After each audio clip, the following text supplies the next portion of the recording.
En el centenario luctuoso de la muerte de Venustiano Carranza, la Secretaría de Cultura de Coahuila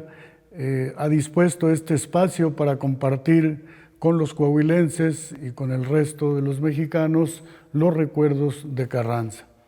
Soy Lucas Martínez Sánchez, investigador de historia regional coahuilense, y vengo a compartirles las imágenes de Carranza, Carranza en Coahuila. El recuerdo de Carranza a caballo, acompañado de coahuilenses, muchos de los cuales, andando los años de la Revolución, fueron figuras prominentes del movimiento constitucionalista, nació en Saltillo. Siendo Carranza el gobernador constitucional del estado, al conocer de la prisión de Madero, su posterior asesinato y la toma del poder por el cuartelazo del general Huerta,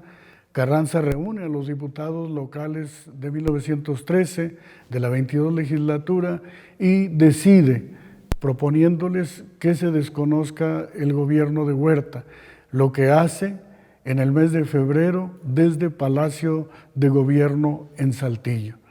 Los días posteriores al desconocimiento, Carranza se va a movilizar entre Arteaga, que es un punto importante, donde tiene aliados, donde tiene amigos, lo mismo hacia Ramos Arizpe, donde su estación de ferrocarril va a ser el marco de un simbólico telegrama al presidente norteamericano manifestándole la postura del gobernador rebelde de Coahuila. Del ámbito del sureste, Carranza, al conseguir un préstamo de los bancos de Saltillo y el apoyo de algunos particulares, se traslada hacia el norte. No quedaba de otra, pues el movimiento, la movilización de fuerzas federales provenientes de la Ciudad de México y de Monterrey lo obligaron a ir al norte. Él va a estar en la antigua hacienda de Anhelo, al norte de Ramos Arizpe. Ahí por poco es alcanzado por las tropas federales de Monterrey y va a avanzar hacia lo que hoy es la estación de Espinazo, un lugar que comparte Coahuila y Nuevo León, para avanzar posteriormente a un punto neurálgico. La antigua estación Monclova, hoy Ciudad Frontera, que tiene un enorme edificio que fue el Hotel Internacional, que va a ser de manera ya muy formal, según la versión de Manuel Aguirre Berlanga, del primer cuartel general del constitucionalismo organizado por el gobernador rebelde de Coahuila. ¿Qué va a suceder en Frontera Coahuila, en el Hotel Internacional? Bueno, que se van a reunir con Carranza los jefes de gente armada de los distintos rumbos y rincones de Coahuila, desde Eulalio Gutiérrez, Francisco Cos del sureste, el propio Lucio Blanco, que va de Musquis, que había servido en las fuerzas maderistas, y por supuesto don Pablo González y don Jesús Carranza, dos figuras cercanas al gobernador Carranza, que van a ser de una ayuda determinante y decisiva. Es de ahí, desde el cuartel general en Estación Monclova, hoy Ciudad Frontera, donde Carranza, en determinado momento de aquellas semanas que siguieron al desconocimiento de Huerta, enviará a operar en Nuevo León y Tamaulipas al general Lucio Blanco, a quien, por cierto, acompañó el después general Francisco J. Mújica. Carranza se dirige hasta Piedras Negras. El punto es neurálgico por ser frontera, la facilidad de la adquisición de las armas, la seguridad de ponerse a salvo en un momento de mayor complicación que no sucedió, y le permite, junto con Francisco Eliurquizo, con Jacinto B. Treviño, jóvenes oficiales entonces, dar una primera y mínima organización al ejército carrancista, al ejército constitucionalista, que es el que le mandató la legislatura del estado formar a Carranza. Detalles de Piedras Negras: se diseñan los uniformes, se forman los primeros contingentes, los primeros batallones, y se fabrican también una serie de cañones en los talleres de la estación del ferrocarril de Piedras Negras, que servirán para dos momentos pequeños, si se quiere, pero determinantes para el movimiento constitucionalista en Coahuila, como fueron la toma de Candela y la batalla de Monclova, ambas en julio de 1913. El Hotel Internacional, del mismo nombre que el de Estación Monclova, pero ubicado en la ciudad de Piedras Negras, antigua ciudad Porfirio Díaz, que había ya cambiado su nombre, también será el centro de los aliados y de los apoyos que Carranza recibe durante los meses de abril, de mayo y de junio de 1913. Ahí se negocia la emisión de billetes constitucionalistas a los que el imaginario en su momento, y hasta nosotros alcanzó a llegar el nombre de bilimbiques, fueron los billetes que emitió el ejército carrancista. Hay un momento importante después de estos movimientos del gobernador rebelde Carranza entre Saltillo, Monclova y Piedras Negras. Hay un momento clave en la Semana Santa en marzo de 1913. Carranza decide, con un promedio de 700 hombres que ha reunido, tomar la ciudad capital, tomar la ciudad de Saltillo. Va a llegar a la capital por distintos rumbos, Francisco Cos, el propio Carranza desde una parte conocida en la capital que se llama Los Cerritos, ahí estuvo dirigiendo el propio Carranza la batalla. No se logra tomar la ciudad, la Fuerza Federal, auxiliada por tropas que vienen desde Aguanueva, desde Concepción del Oro y desde Monterrey, impiden que Carranza pueda tomar Saltillo entre el 22 y 23 de marzo. Sin embargo, la noticia, que va a ser de primera plana en los medios nacionales, le da a Carranza una imagen que necesitaba: ser conocido como el gobernador que se ha opuesto a Huerta y que pretendió tomar a sangre y fuego la capital de Coahuila. En su regreso al norte, vía el viejo camino real de Ramos Arizpe, llega a la hacienda de Guadalupe, donde había estado días antes de la toma de Saltillo. La hacienda era propiedad de un amigo, que era su compadre,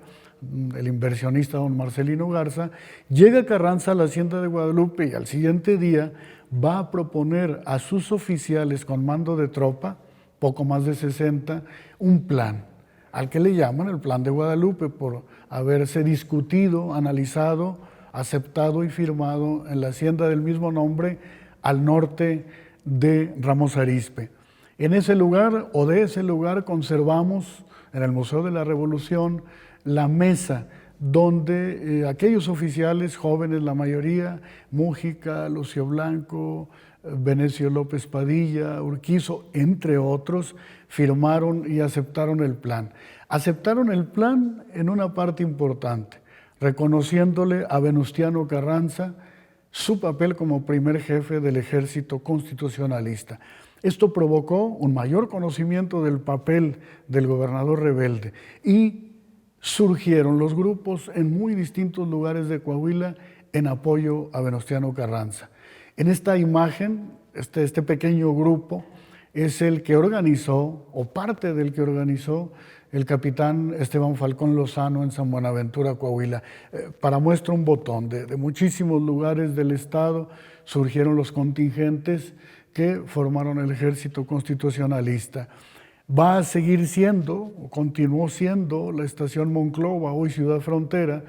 un punto importante para los movimientos militares de la época. Frente a la pinza, al embate que arma el Ejército Federal de Saltillo a Espinazo y de Monterrey a Lampazos, es estación Monclova el lugar desde donde se va a formar la resistencia frente al ejército de Huerta. Vemos en esta fotografía a don Pablo González Garza,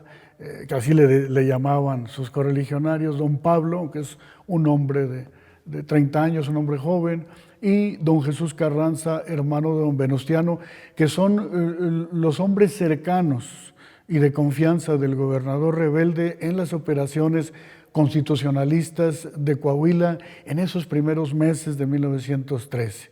En esta imagen vemos a otros de los oficiales de la primera hora, de los del pie veterano del ejército constitucionalista, al general Murguía, a su hermano, de nuevo a don Jesús Carranza, y a otros militares que estuvieron en aquellos días cuando el movimiento constitucionalista apenas era conocido o se iba conociendo en el país. Habían llegado ya a la estación Monclova los enviados de Sonora, los enviados de Chihuahua, para discutir el Plan de Guadalupe y aceptarlo. Hay un momento importante para el ejército constitucionalista, para la moral de triunfo de aquellos coahuilenses que siguieron a Carranza. En esta imagen, una imagen conocida,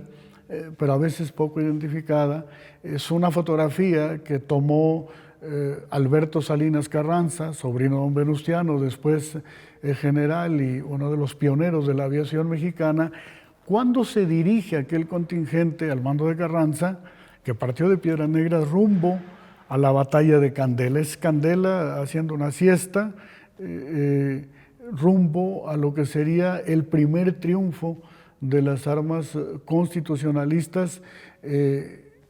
prácticamente en el verano ya de 1913. Esta es una imagen interesante, es después del triunfo de Candela, es el regreso de las tropas constitucionalistas. Si hacemos un pequeño análisis del terreno, podemos recordar y ver la Sierra de Candela al fondo. Es el camino entre Candela y el viejo mineral de Pánuco rumbo a la ciudad de Monclova. Pero finalmente los constitucionalistas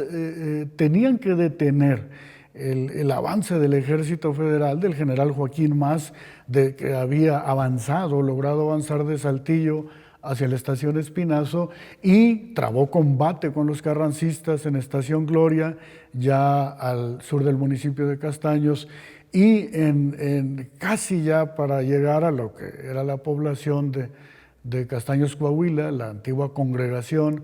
Los carrancistas se ven obligados, como apreciamos en la imagen, a levantar las vías del ferrocarril para tratar con ello de impedir, hasta donde fuera posible, el avance de las fuerzas federales.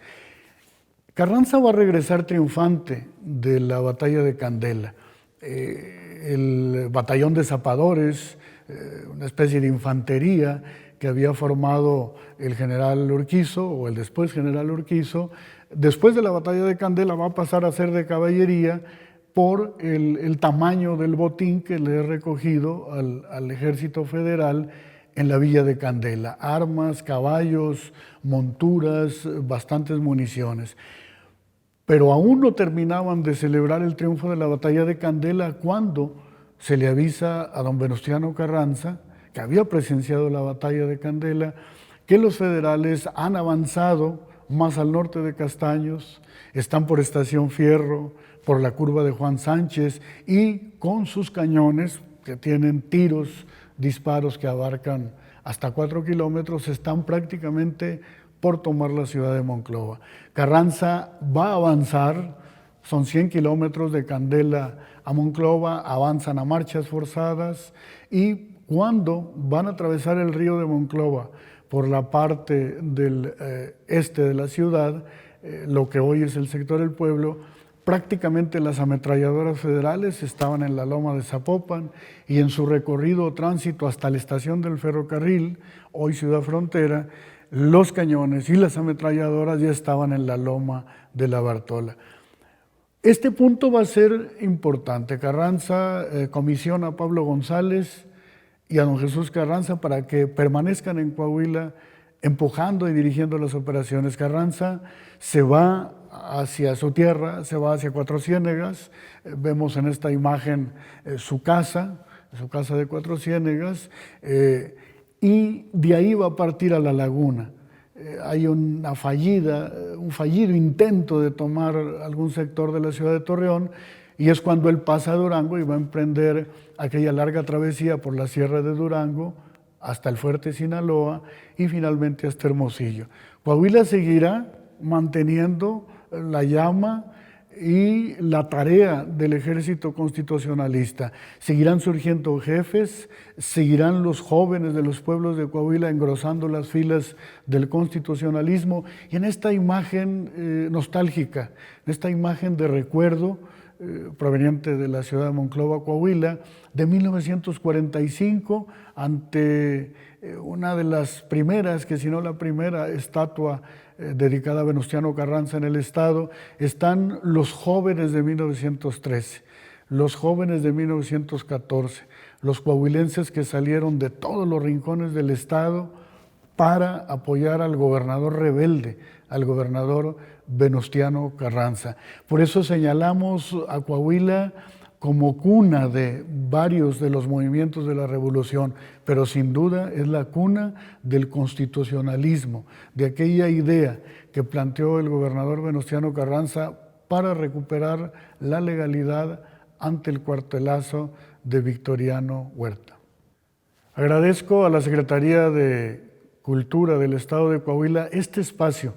que nos ha permitido abrir una ventana en el tiempo, una ventana en la historia a través de imágenes del paso de Venustiano Carranza por algunos de los rincones, de los lugares del estado de Coahuila, que fueron los escenarios del movimiento carrancista que hoy no recuerda en este mes el centenario de su sacrificio en Tlaxcalantongo, la madrugada del 21 de mayo de 1920, conmemoración de la muerte de Venustiano Carranza.